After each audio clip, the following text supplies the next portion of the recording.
The military stations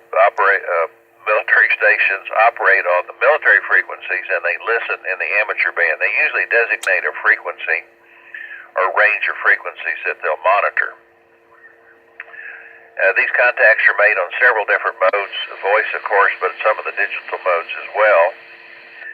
And it's a kind of an adventure really, and what's so interesting to me is that you could work stations with call signs of WAR and AIR, etc. So it's pretty phenomenal. Those are call signs that are been around for 60, 70 years, and they're all very fascinating to be able to work. Operators are usually pretty good on the other end, and they're not hams like we are, but they handle the radio systems pretty well. Since there's so many different stations that are on the air across the United States, usually you'll be able to work some of them at some time during the day.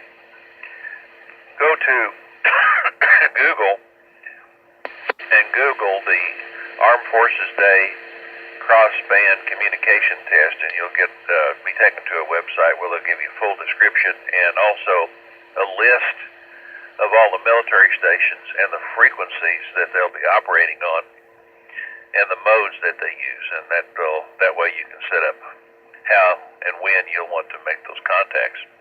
In addition to the contacts that are made during the day, there is a message that's sent via several different digital modes by the Secretary of Defense.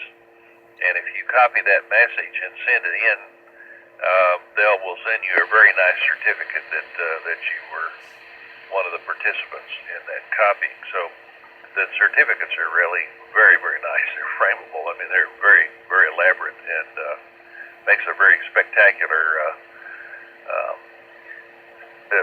piece of evidence of your work to be hung on your shack wall. So that's kind of worth the effort as well.